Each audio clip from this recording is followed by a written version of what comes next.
ప్రతి దేవతా స్వరూపానికి ఒక నిర్దిష్టమైన ఇష్టాల్ని మన సాంప్రదాయం పెట్టిందే కదా. ఏ దేవతా స్వరూపానికి ఏది ఇష్టమైన అంశం అంటారు? బాగుందమ్మా. అంటే ఏ ఏ రకమైనటువంటివి మనం చేస్తే అమ్మవారు సంతోషిస్తారు అని, లేకపోతే అయ్యవారు సంతోషిస్తారు అని. నిజానికి ఉన్నటువంటి వాడు ఒక్కడే. చాలాసార్లు ఏకం సత్ విప్రా బహుదా వదంతి. ఉన్న సత్యం ఒక్కటే, ఉన్న దైవం ఒక్కటే. రకరకాలుగా చెప్తూ ఉంటారు. శివుడని, విష్ణువని, అమ్మవారిని రకరకాల పేర్లతో చెప్తూ ఉంటారు. అయినా ఒక్కొక్కరికి ఒక్కొక్క ఇష్టం ఆ స్వరూపంలో ఉన్నప్పుడు. ఎందుకంటే ఈ లోకంలో మన ప్రస్తుత ఆధునిక జీవితంలో సమన్వయించుకుందాం. ఒక్కడే కాదు మనకు అధికారి. అధికారం అనేది అందరిలోనూ ఉంది. ఒకరు ప్రధానమంత్రి, ఒకరు ఈ మంత్రి, ఒకరు ముఖ్యమంత్రి. పోస్టుల్లో లేకపోతే జీవితం నడవదు కదమ్మా. ఒక్కరే అన్నీ చూసుకోలేరు కదా. కాబట్టి ఒకరే దేవుడు రకరకాల కింద ఆ కార్యక్రమాలను నిర్వర్తించడం కోసం ఆ పేర్లతోటి ఉన్నారు. కాబట్టి వాళ్ళని మనం ప్రసన్నం చేసుకోవాలి. కాబట్టి ఒక్కొక్కరిని ఏ రకంగా ప్రసన్నం చేసుకోవాలంటే మన పురాణం చెప్పింది. వినాయకుడికి ఇది చేస్తే ఆయన చాలా సంతోషపడతాడట.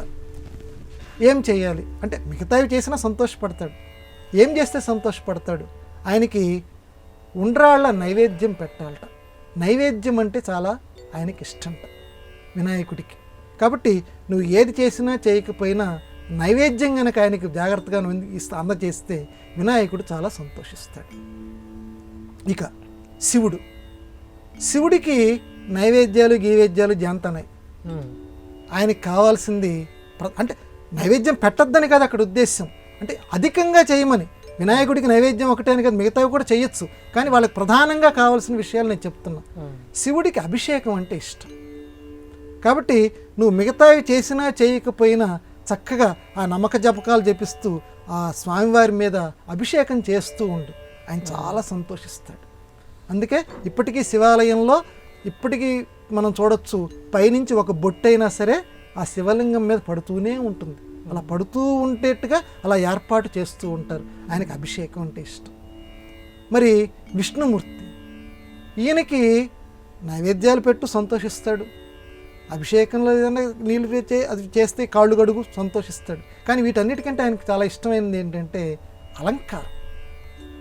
ఆయనకి అలంకారం అంటే చాలా ఇష్టంట. మిగతా దేవుళ్ళకి లేనటువంటి విశేషం ఏంటంటే విష్ణుమూర్తికి నువ్వు ఎంతగా ఆయన్ని అలంకరించగలిగితే, అంటే నీకున్నటువంటిది, అంతేగాని అప్పు తీసుకొచ్చి ఆయన అలంకారం చేయమని కాదు. అలంకార ప్రియో విష్ణు.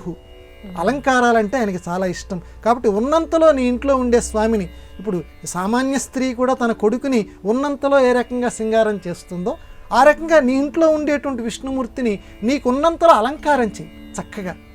ఆయన చాలా సంతోషిస్తాడు. ఇక సూర్యుడికి అభిషేకాలు కాదు, లేకపోతే నైవేద్యాలు కాదు, అలంకరణలు కాదు. సూర్యుడికి ఇదంటే చాలా ఇష్టం. నమస్కారం చెయ్యి.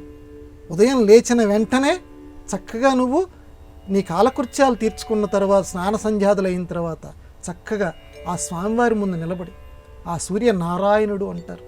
ఎందుకంటే ఆ మహానుభావుడు ప్రత్యక్షంగా లోకాలని వెలుగులతోటి నింపుతూ మన లోపల ఉండేటువంటి చీకట్లను కూడా పోగొడుతూ ఉంటాడు.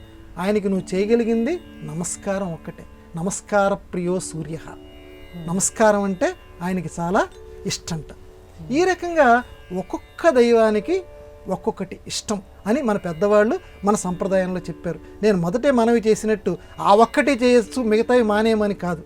ప్రధానంగా ఆ దైవాల్ని నువ్వు పూజ చేసేటప్పుడు ఈ రకంగా నువ్వు చెయ్యని చెప్పటం.